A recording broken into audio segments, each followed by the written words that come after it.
मुंबई के बांद्रा में एनसीपी नेता बाबा सिद्दीकी की गोली मारकर हत्या। बाबा सिद्दीकी की राजनीति से लेकर बॉलीवुड तक थी धमक। बाबा सिद्दीकी ने खत्म कराई थी सलमान और शाहरुख की दुश्मनी। बीजेपी बोली बाबा सिद्दीकी की हत्या दुखद, घटना में शामिल लोग बख्शे नहीं जाएंगे।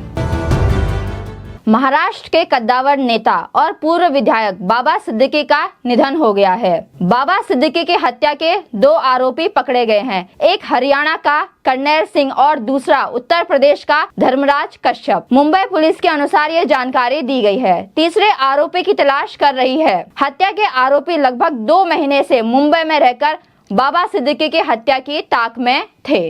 कल बेटे जिशान सिद्दीकी के कार्यालय से निकलते गोली मार दी। कांग्रेस से एनसीपी में आए बाबा सिद्दीकी की हत्या कई बड़े सवाल खड़े कर रही है। सिद्दीकी की हत्या में गैंगस्टर का भी हाथ हो सकता है। विधानसभा चुनाव से ठीक पहले यह हत्या गंभीर मामला है। 15 दिन पहले ही सिद्दीकी की सुरक्षा बढ़ाई गई थी। आपको बता दें कि बाबा सिद्दीकी राजनीति के साथ साथ बॉलीवुड में भी काफी फेमस थे। शनिवार रात को उन पर 3 अज्ञात लोगों ने फायरिंग की, जिसके बाद उन्हें मुंबई के लीलावती अस्पताल में भर्ती कराया गया था। इलाज के दौरान उनकी मृत्यु हो गई। राजनीति में दिलचस्पी ना रखने वाले लोग बाबा सिद्दीकी को उनकी इफ्तार पार्टियों के लिए जानते थे।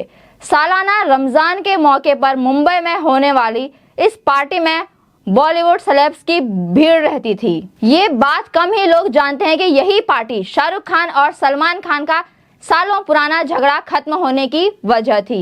बात है 2013 की, जब बाबा सिद्दीकी ने इफ्तार पार्टी का आयोजन किया था। सलमान इस पार्टी में पहले से मौजूद थे, जबकि शाहरुख खान उनके बाद पहुंचे थे। जिस समय शाहरुख पार्टी में पहुंचे, सलमान भी वही मौजूद थे। पार्टी के होस्ट बाबा सिद्दीकी पहले शाहरुख से गले मिले और फिर सलमान को भी खींचकर गले लगा लिया। बाबा सिद्दीकी से मिलने के बाद दोनों स्टार्स ने हाथ मिलाया और फिर एक दूसरे के गले लग गए। जैसे ही शाहरुख और सलमान गले मिले, पूरी पार्टी में मौजूद कैमरे उनकी तरफ घूम गए और सभी लोग खुशी से हुटिंग करने लगे। इसी के साथ बॉलीवुड के 2 दिग्गजों की दोस्ती कराई बाबा सिद्दीकी ने। आखिर किस वजह से हुई थी शाहरुख और सलमान की दुश्मनी? एक समय में शाहरुख खान सलमान खान बहुत ही अच्छे दोस्त हुआ करते थे। साल 2008 में जब कटरीना कैफ की बर्थडे पार्टी में दोनों के बीच बहस हो गई थी, दोनों ने एक दूसरे को जमकर खरी खोटी सुनाई, जिसके बाद से ही दोनों के बीच की दुश्मनी हो गई। बाबा सिद्दीकी सलमान खान और उनके परिवार से बेहद करीब थे। 2015 में मुंबई सेशन कोर्ट ने सलमान खान को 2002 में हिट एंड रन केस में 5 साल की सजा सुनाई थी। तब बाबा सिद्दीकी सलमान की बहन अलवीरा के साथ सबसे पहले हाईकोर्ट पहुंचे थे। उन्होंने तुरंत वरिष्ठ वकील हरीश साल्वे से संपर्क किया। हरीश साल्वे ने सलमान की सजा सस्पेंड करा दी। दोस्त की मौत की खबर से टूटे सलमान खान ने तुरंत ही बिग बॉस 18 वीकेंड का वॉर का शूट कैंसिल कर दिया। वह तुरंत ही भारी सिक्योरिटी के बीच लीलावती अस्पताल पहुंचे, ताकि इस मुश्किल वक्त में बाबा सिद्दीकी के परिवार का सहारा बन सके। बाबा सिद्दीकी के निधन पर राजनीति से भी कई लोगों ने दुख जताया। सुनिए खड़गे, प्रियंका चतुर्वेदी, संजय राउत और साइना एनसी को। हमने तो ओपनली बोला आपको, लॉ एंड ऑर्डर वहाँ पर ठीक नहीं है और वो लोग उनको मुझे जान को खतरा है बोलने के बावजूद भी अगर पुलिस उसका रक्षण नहीं करता है तो ये बहुत बड़ा एक लैप्स है एडमिनिस्ट्रेशन के तरफ से।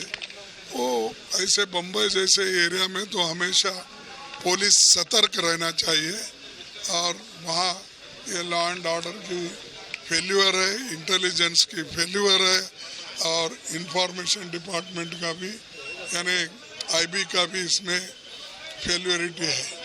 सो इसीलिए हम ये चाहते हैं कि ऐसी जो घटनाएं हो रही वो भी दिन दहाड़े और सरकार अगर उसकी ख्याल नहीं करती है तो मैं समझता हूँ वो उसको एक वो निग्लेक्ट कर रहे हैं, ऐसा मैं समझता हूँ। सबसे पहले तो बाबा सिद्दीकी जी जो थे वो काफी वेल रिस्पेक्टेड लीडर थे। अक्रॉस पॉलिटिकल पार्टी लाइंस उनके सबसे ही अच्छे संबंध थे। कोविड के समय पे उन्हें और जीशान ने इतना अच्छा काम किया था, तो दुख हुआ जब सुनकर और आश्चर्यचकित हो गई कि इतने अच्छे इंसान के साथ ये होना बहुत ही दुर्भाग्यपूर्ण है। और उसी के साथ साथ दिखाता है कैसे हमारी जो कानून व्यवस्था है, लॉ एंड ऑर्डर सिचुएशन है महाराष्ट्र में पूरी तरीके से चरमरा गई है। अगर हम लिस्ट ऑफ इवेंट्स देखें, उन्होंने 15 दिन पहले कहा था कि उनको ये धमकियां आ रही हैं, वाई कैटेगरी सिक्योरिटी दी गई थी। फिर उसके बावजूद भी इतना बड़ा इंटेलिजेंस फेलियर होना, बांद्रा जैसे शहर एरिया में उनका दिन दहाड़ी मौत हो जाना, मैं मानती हूं कि ये उनकी लॉ एंड ऑर्डर व्यवस्था पे एक बड़ा ही प्रश्न चिन्ह उठाता है। आप महिलाओं पे अत्याचार देख लीजिए, आप बढ़ती हुई कानून व्यवस्था को देख लीजिए। आप कहते हैं कि हमने अक्षय शिंदे को ठोक दिया तो अब लॉ एंड ऑर्डर व्यवस्था ठीक हो गई, क्या हुआ? आप ही के अलायंस पार्टनर के एक इंपॉर्टेंट लीडर थे और बीचों बीच उनकी मौत हो जाना बहुत ही दुर्भाग्यपूर्ण है। और मैं याद दिलाना चाहूंगी, सलमान खान के घर के बाहर भी इस तरीके की फायरिंग हुई थी। और अब कोई कह रहा है लॉरेंस बिश्नोई गैंग, ये गैंग, वो गैंग की बातचीत चल रही है। तो क्या हो गया हमारे स्टेट इंटेलिजेंस को?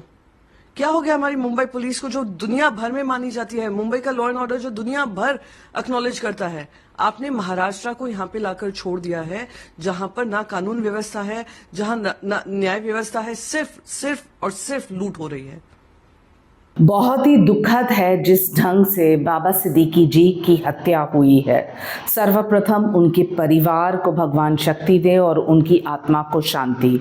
मुझे याद है कि 2004 में जब मैं आई राजनीति में, मेरा पहला इलेक्शन था बांद्रा वेस्ट कंस्टिट्यूंसी में उनके विरोध में, लेकिन उसके बावजूद कोई पर्सनल अटैक्स नहीं, उनके रिश्ते थे अक्रॉस द बॉर्ड। और जहाँ तक ये हादसा का सवाल है जो बांद्रा ईस्ट में हुआ, वहाँ 2 गुनहगार को मुंबई पुलिस ने पकड़ा है और एक जो फरार है वहाँ भी कोशिश जारी है। माननीय मुख्यमंत्री और गृह मंत्री ने स्पष्ट रूप से कहा कि जो व्यक्ति कानून को अपने हाथ में ले उनको सज़ा मिलेगी और कानून का खौफ बहुत ही ज़रूरी है। हमारे महाराष्ट्र प्रदेश में एक चीज़ हम गर्व से कह सकते हैं कि बदलापुर हो या बाबा सिद्दीकी, कोई भी हादसा वहाँ मुंबई पुलिस ने अपना काम किया। तो विपक्ष को आज के दिन राजनीति नहीं करनी चाहिए, क्योंकि जो तहकीकात न हो और गुनहगार को गिरफ्तारी न हो और सज़ा न मिले तो आप सवाल उठा सकते हैं। यहाँ सक्रिय रूप से शासन प्रशासन काम करते आ रही है और महाराष्ट्र में अमन बनाए रखना बहुत ही ज़रूरी है। असे बाबा सिद्दीकी यांची हत्या झाली वांद्र्यात, त्यांना सुरक्षा व्यवस्था होती काहीतरी वाय दर्जाची वगैरे, आणि त्यांच्या सभोवती अनेक माणसं होती जे एका कार्यक्रमातून बाहेर पडले होते आणि त्यांना येऊन मारेकऱ्यांनी गोळ्या घातल्या। महाराष्ट्राच्या राजधानी मुंबई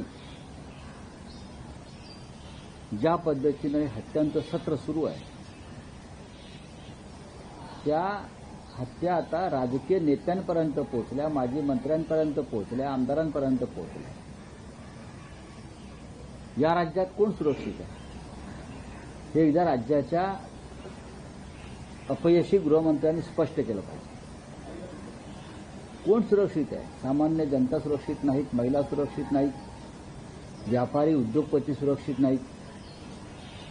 आता राजकीय कार्यकर्ते, राजकीय नेते, माजी मंत्री, आमदार सुरक्षित नाहीत। मग गृह खातं काय करते? या राज्याचे गृहमंत्री हरियाणात निवडणुका जिंकल्या म्हणून इथे पेढे वाटतात। पेढे खा तुम्ही। आपने सुना खड़गे, प्रियंका चतुर्वेदी, संजय राउत और साइना एनसी को। जब सोशल मीडिया पे कोई पोस्ट तैर जाए और एजेंसियां सारा रुख जांच का उधर मोड़ दें, मुझे लगता है ये ध्यान भटकाने की कोशिश भी हो सकती है। तो इसकी बाकायदा एक कमेटी बननी चाहिए और जल्द से जल्द इसकी जांच रिपोर्ट सामने आए ताकि पता चल सके कि इतने बड़े घटनाक्रम के पीछे कौन है। एजेंसियों को सोचना चाहिए, राज्य चुनावी मोड में जाने वाला नहीं है बल्कि चुनावी मोड में है। चुनाव आयोग वहां पे बाकायदा विजिट कर चुका है, कभी भी चुनाव का ऐलान हो सकता है। ऐसे में अगर इस तरह से चुनाव का आगाज करवा रही है भाजपा सरकार महाराष्ट्र में, तो ये तो बहुत खूनी है। आपका इस विषय पर क्या कहना है, हमें कमेंट करके जरूर बताइए। धन्यवाद।